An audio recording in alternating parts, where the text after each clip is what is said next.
السلام علیکم۔ Daily golf Urdu میں خوش آمدید۔ متحدہ عرب امارات کا 2023 کے لیے 5 اولین ترجیحات کا اعلان۔ نئے سال 2023 میں متحدہ عرب امارات کے لیے 5 اولین ترجیحات کا اعلان کر دیا گیا۔ خلیجی میڈیا کے مطابق متحدہ عرب امارات نے سال 2023 میں حکومت کے لیے 5 ترجیحات کا اعلان کیا ہے۔ یہ اس وقت سامنے آیا جب UAE کے نائب صدر اور وزیر اعظم اور دبئی کے حکمران شیخ محمد بن راشد ال مکتوم نے نئے سال کے پہلے کابینہ اجلاس کی صدارت کی۔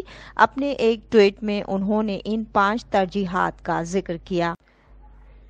قومی شناخت اور اس کا استحکام، ماحولیات اور پائیداری، تعلیمی نظام اور اس کے ویژن، اعشاریوں اور نتائج کی ترقی، امارتائزیشن اور اس میں تیزی لانا، متحدہ عرب امارات کی بین الاقوامی اقتصادی شراکت داری کو وسعت دینا۔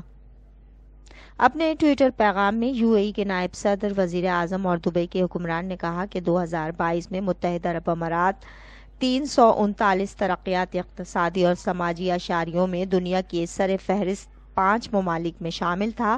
آج ہم 2023 میں ایک نئے سفر کا آغاز کرتے ہیں جس میں ہم خود سے مقابلہ کرتے ہیں اور وقت کے خلاف دوڑتے ہیں تاکہ ہمارا ملک دنیا کا بہترین ملک بن جائے۔ ہم نئے سال کے بارے میں پر امید ہیں، ہم اپنی ورک ٹیموں کے بارے میں پر امید ہیں اور ہم اپنے ملک کے بہتر مستقبل کے بارے میں پر امید ہیں۔ شیخ محمد بن راشد ال مکتوم نے کہا کہ وزراء کی کونسل کوششوں کو مربوط کرنے، توانائیوں کو یکجا کرنے اور میرے بھائی صدر مملکت کے ویژن کو حاصل کرنے کے لیے پالیسیوں اور حکمت عملیوں کو تیار کرنے میں اہم کردار ادا کرتی ہے۔ خدا ان کی حفاظت کرے اور ہمارے لوگوں کی بہترین اقتصادی تعمیر کی خواہشات کو پورا کرے۔